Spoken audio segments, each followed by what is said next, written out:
Ibu Dery Janggola. Waktu dan tempat kami persilahkan, mohon izin Ibu. Ya, terima kasih Pak Awal selaku evaluator. Yang saya hormati Ibu Susialowati. Assalamualaikum Bu. Waalaikumsalam. Ya, oke. Ya, sehat Bu ya. Terima kasih atas kehadirannya untuk memberikan dukungan terhadap Ibu Ayu Pratesia Sari. Yang saya hormati Pak Sadli, sehat. Selamat bertugas sambil bertugas. Pokoknya double tugas ya. Kemudian Ibu Ayu Prasila Sari, Anda siap? Baik Bu, siap. Oke, ya. Jadi untuk mempersingkat waktu, saya ada duka. Anda jelaskan saja dulu latar belakang, kemudian isu. Di isu kegiatan itu tidak perlu Anda jelaskan semua. Cukup berakhlak apa saja, ya. Kata kuncinya, kemudian keterkaitan dengan visi misi pemerintah apa, keterkaitan dengan OPD apa, dengan organisasi apa. Saya persilakan, kalau analisis hanya menyebutkan saja, ya tidak perlu masalahnya apa. Oke, saya persilakan Anda 10 menit, lebih cepat lebih bagus. Rata-rata kemarin ini yang 2 ini agak lambat gitu ya. Saya persilakan.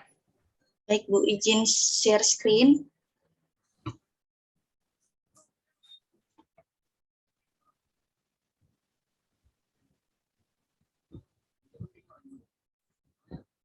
Ya, sudah kelihatan. Ya. Assalamualaikum warahmatullahi wabarakatuh. Selamat pagi. Baiklah, nama saya Ayu Patricia Sari SM, Jabatan Analis Laporan Keuangan pada instansi Badan Pengelola Keuangan dan Aset Daerah Kabupaten Parigi Mutong.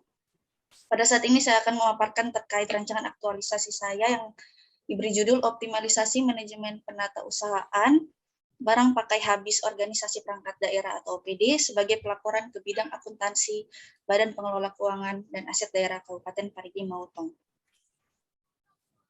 Adapun tujuan dan manfaat aktualisasi, tujuannya ada 3, yaitu yang pertama mengoptimalkan manajemen penata usahaan barang pakai habis organisasi perangkat daerah, yang kedua mengetahui keterkaitan antara kegiatan yang diusulkan dengan mata pelatihan manajemen ASN, Smart ASN, dan nilai berakhlak yang mendasar kegiatan.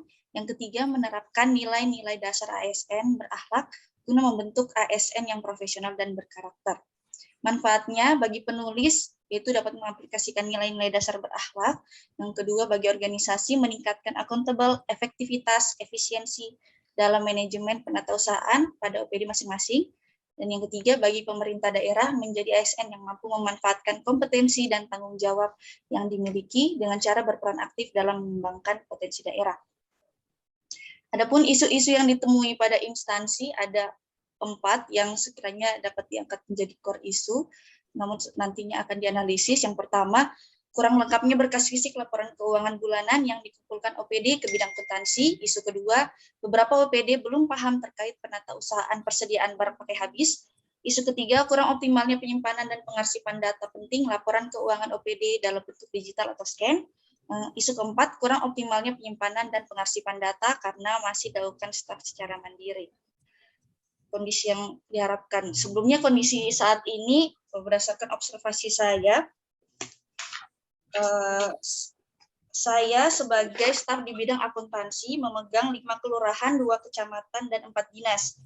Dari 11 OPD yang menjadi tanggung jawab saya, observasi saya ada 9 dari 10 OPD yang laporan persediaannya masih perlu dikoreksi berkali-kali. Bahkan ada sekitar 3-4 OPD yang lebih dari 2 kali harus dikoreksi laporannya.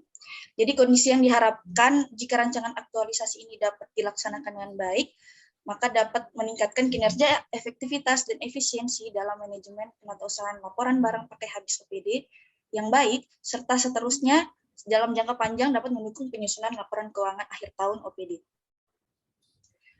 Berikut analisis isu dengan teknik APKL.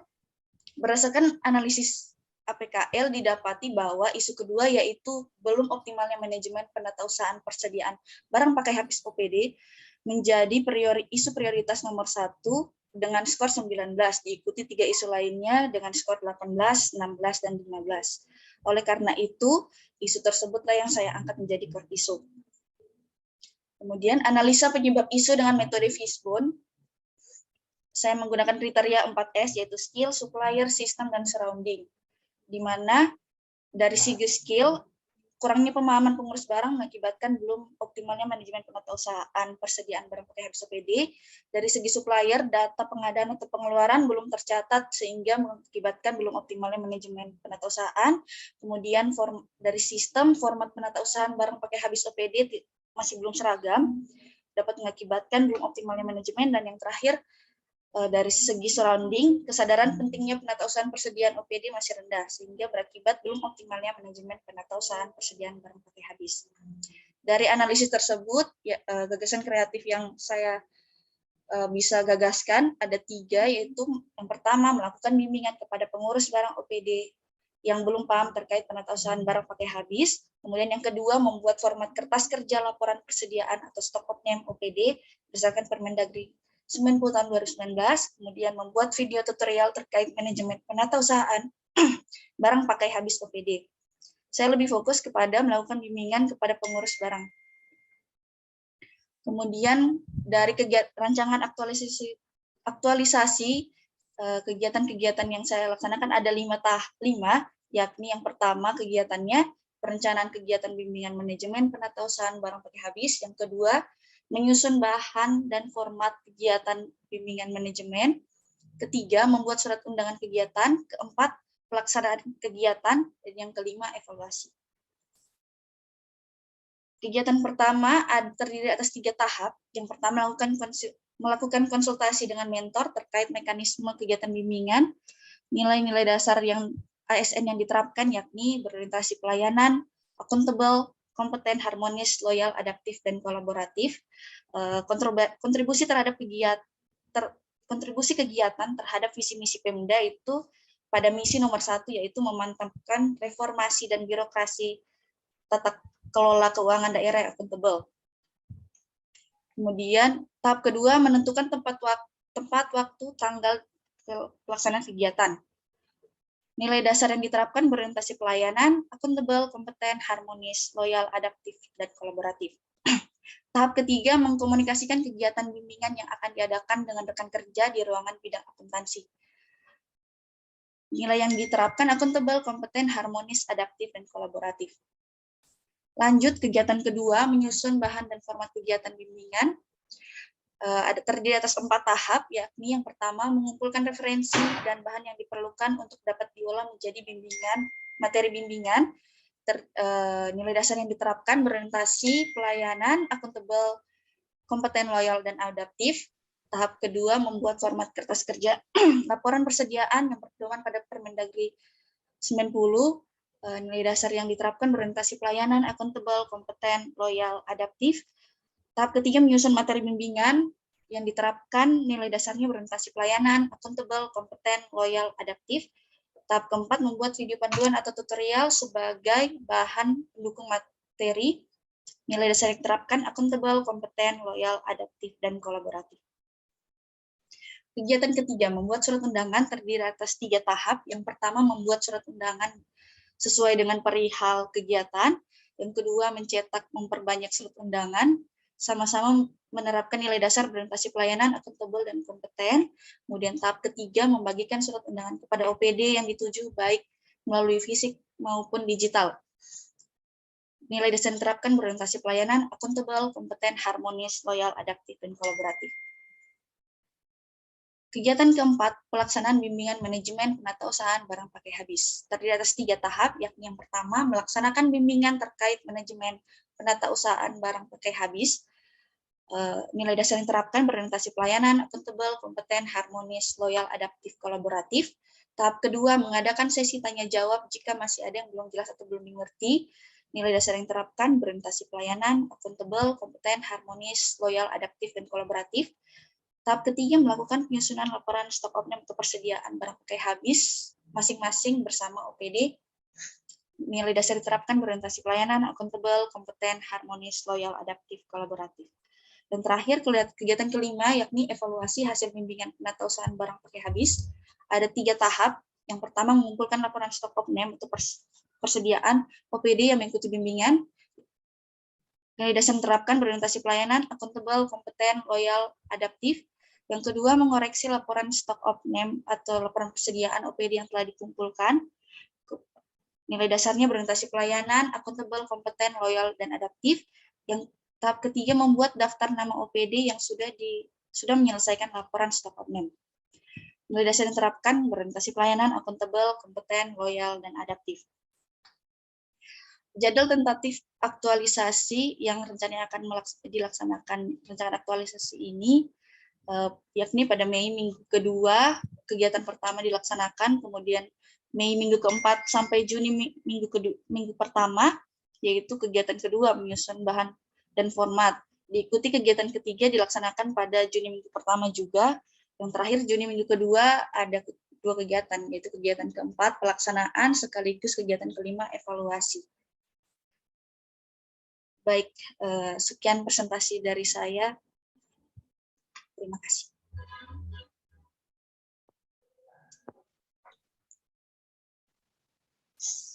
Selanjutnya saya kembalikan kepada Ibu Dir. Ya, terima kasih Bu Ayu. Anda stop share screen. Kata kuncinya adalah untuk peningkatan kinerja di bagian Ibu gitu ya, supaya semua OPD bisa melaporkan penggunaan barang pakai habis. Oke. Terima kasih Ibu Susi sudah memberikan dukungan dan mendukung sepenuhnya apa yang jadi kegiatan daripada Ibu Ayu. Dan kemudian saya persilakan Pak Fadli memberikan masukan atau apa. Saya persilakan. Bismillah. Assalamualaikum warahmatullahi wabarakatuh. Selamat pagi. Yang saya hormati Ibu Unda Coach kita, Ibu Dery Janggola, Ibu Mentor, Ibu Susi Lowati, peserta laksar kita, Ibu Ayu Patricia, dan evaluator kita pagi ini yang canggih, Pak Awal. Saya langsung saja bahwa saya melihat bahwa Ibu Patricia ini memahami cara bekerjanya, bahwa dia melakukan pengamatan yang kualitatif dari pekerja dia, bahwa dia bisa temukan bahwa di pekerjaan dia apa yang menjadi hambatan-hambatan, dan itu juga lalu dicoba dengan hasil pelatihan yang didapati ini dengan core value ASN dia diterapkan manajemen ASN. Saya pikir ini menjadi hal yang patut diapresiasi. Beberapa hal saja yang kami ingin melihat dari tulisan Ibu Ayu Patricia. Pertama, bahwa yang dikirimkan saya ini judulnya terlalu besar. Satu layar itu, fontnya mungkin dirapikan saja. Fontnya kayaknya font pakai A16. Nanti dirapikan font. Takutnya kalau itu tetap pakai itu nanti hasilnya ini agak besar. Nanti coba dilihat. Yang dikirim ke saya. Oh iya, baik. Itu besar sekali tulisannya depannya. Nanti dirapikan saja. Selanjutnya, bahwa di dalam penjelasan latar belakang, saya mungkin bisa ditambahkan penjelasan barang habis pakai. Karena Ibu mungkin tahu apa itu barang habis pakai. Barang pakai adalah semua ini. Dan kedua, misalnya salah satu contoh barang habis pakai adalah ini. Itu juga mungkin bisa ditambahkan. Karena ini adalah substansi yang akan Ibu tulis. Sehingga ketika orang barang habis pakai apa, itu bisa terlihat. Baik. Masih juga memakai kata OPD. Nanti kita sepakati bahwa pakai perangkat daerah saja. Karena berdasarkan ini sudah perangkat daerah saja. Biasakan juga lebih tua. Ibu Patricia, selanjutnya di situ dalam tulisan juga ada Permendagri 90, tapi tahunnya tidak ada. Iya, tahun 2019, Pak. Nah, nanti ditaruh aja. Nah, sedikit saya ingin ini kan ada apakah ini kan Ibu manajemen. Jadi manajemen ini dia akan selalu terhubung, hasilnya pasti SOP. Makanya kalau menulis manajemen, penataan ASN-nya itu SOP. Tapi ini bagus, karena saya melihat Ibu melakukan pembimbingan. Nah, kalau pembimbingan, dasar pembimbingan itu tidak ada, maka nanti itu akan tahapannya juga nanti seperti apa oleh perangkat daerah melakukan pelaporan, itu juga nanti jadi bias. Makanya perlu dibuat standar. Nah, tapi ini akan bisa bersamaan nih. Saya pikir 1 bulan, kalau memang juga Ibu coach juga sepakat, dianggap tidak memberatkan lagi Ibu Patricia, nanti bisa juga selain pembimbingan, karena pembimbingan itu nanti apa yang akan dibimbing, itu dijadikan SOP saja, tulis. Gitu. Nah, karena evaluasi juga, kan SOP tidak mesti harus sempurna. Kan ada perbaikan-perbaikan ketika tahun depan dilaksanakan. Oh, ada Pak perubahan, SOP juga bisa direvisi dalam rangka efektif dan efisien. Nah, SOP-nya sudah ada Ibu Patricia? Kalau sepanjang pengetahuan saya belum Pak, tapi belum ada sih Pak. Iya. Cuman Oke, nanti. Ya, karena manajemen itu tidak akan lari dari situ.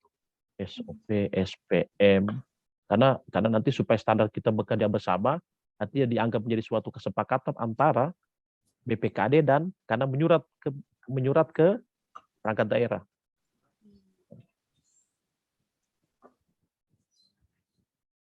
Saya satu lagi, saya dalam tahapan membuat dan mencetak itu dipisah ya Bu ya, undangan tadi. yang Tahapannya. mana?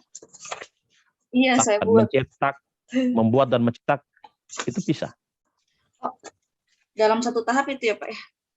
Tahap atau pisah? Saya yang Oh. saya pertama apa yang saya lihat dia agak pisah. Oh, Kalau iya. dia pisah, Yang pertama. supaya tidak kaya, ya kita satukan saja. Dia membuat dan mencetak itu sudah menjadi satu kesatuan. Oh, iya. Oh, cuma Supaya, kemarin ini kayaknya Pak apa? Cuma mau mencukupkan untuk tahap kegiatan kan minimal 3 Pak. Jadi saya pisahkan itu berarti. Gimana Pak? Oke, nanti tadi satu, kalau memang Ibu kesepakatan kita mau membuat SOP-nya, bisa dimasukkan. Tapi ini tinggal saya juga saran saja, nanti tinggal coach saya yang memastikan. Oh, iya. Oke, dari saya cukup dulu. Ya, terima kasih. Assalamualaikum warahmatullahi wabarakatuh. Saya kembalikan ke coach kita, Ibunda. Ya, terima kasih Pak. Minta maaf saya makan kue. Iya. Terima kasih Pak Fadli masukannya, dan ada beberapa tambahan. Yang pertama, OPD itu menjadi organisasi perangkat daerah. Jadi setiap Ibu Ayu ya, setiap tulisanmu itu jadi perangkat daerah. Kemudian ada beberapa, benar ini apa itu barang pakai habis, orang tidak tahu semua itu barang pakai habis. Apa jadi dijelaskan gitu ya. Iya. Kalau orang, tapi saya pikir secara umum juga orang tahu dari pegawai. Cuma kan kita punya tulisan, bukan kita sendiri yang baca, orang lain juga. Kalau dia pegawai mungkin dia ngerti, tapi kalau bukan pegawai, nggak tahu apa itu pakaian habis. Nah, sebenarnya ini bagus ini. Judul terlalu panjang memang, tapi sebenarnya bagaimana optimalisasi manajemen penatausahaan barang pakai habis, itu aja. Oh, itu. Ya pada BPKD Kabupaten, nanti secara substansi di dalam diperjelas di bagian itu. Anda bagiannya juga disebutkan ya. Kemarin saya tidak terlalu perhatikan. Jadi hanya itu aja. Optimalisasi manajemen penataan barang pakai habis organisasi perangkat daerah, badan pengelolaan. Hanya itu saja. Tidak usah pakai bidang akuntansi nanti penjelasannya di dalam uraian tugas itu kan jelas Anda di bidang akuntansi. Ya. Oh, iya, Bu. Itu ya diperbaiki. Yang kemudian kedua, SOP ini adalah pertanyaannya, SOP kita masih mengacu kepada Permendagri tentang penyusunan laporan pertanggungjawaban. Ya, Ibu siapa namanya? Ibu Ayu, benar nggak ini? Karena setahu saya SOP itu di dalam pelaporan itu berdasarkan Permendagri dan edaran apa? Kalau peraturan daerah belum ada membuat itu, hanya semua berdasarkan Permendagri atau BPKP gitu ya, Simdanya, ya kan, benar nggak? Iya Bu. Nah itu tadi Anda bilang belum ada, sebenarnya itu jawabannya. Oh iya. Jadi itu semua masih mengacu kepada Permendagri dan SOP yang dikombin kerjasama BPKAD ya dengan apa saya bilang tadi itu Badan Pemeriksa Keuangan ya, itu dikombin itu karena kita masih dibimbing terus. Iya. Oleh karena itu Anda menjelaskan. Nah, itu pertanyaannya. Kemudian tahapan ini saya lihat memang dia ingin memenuhi ketentuan Pak Charlie bahwa setiap kegiatan itu harus paling tidak 3 uraian kegiatan. Dia kurang tahu lagi kegiatannya setelah membuat undangan sendiri. Sebenarnya ya enggak apa-apa. Kalau memang Anda mau tambah 1, apa kira-kira di dalam rangka penyiapan bahan sudah ya di dalam uraian kegiatan ini. Tapi saya kira tidak apa-apa itu Pak Charlie hanya untuk menambah kegiatan. Oke. Siap. Ya, saya kira cukup ya. Terima kasih Ibu Susi yang sudah memberikan dukungan dan sekali lagi mohon dukungannya terhadap habituasi Saudara Ayu selama sebulan untuk tidak diberikan tugas dulu. Ya, dia selesaikan dulu karena untuk membuktikan bagaimana dia membuat optimasi manajemen ini sangat sulit, Bu. Dia mempersiapkan untuk akhir evaluasi itu dia tunjukkan semua aspek-aspek kegiatannya itu. Jadi memang memerlukan waktu gitu ya, memerlukan waktu. Yang kedua, bahwa sebagai ibu atasan langsung dari uraian masalah isu yang dia angkat itu tidak berhenti di situ. Tidak berhenti di situ. Selesai nanti beliau bisa diteruskan apa persoalan yang ada di bidang akuntansi supaya dia berinovasi terus. Oke, terima kasih Ibu Ayu. Selamat bertugas, selamat berhabituasi, mudah-mudahan cepat selesai dan selalu dalam lindungan Allah Subhanahu wa taala Tuhan Yang Maha Esa. Dan dengan ucapan alhamdulillahirabbil alamin pemaparan Saudara Ayu saya nyatakan selesai. Assalamualaikum warahmatullahi wabarakatuh. Waalaikumsalam. Waalaikumsalam warahmatullahi wabarakatuh. Baik, terima kasih Bu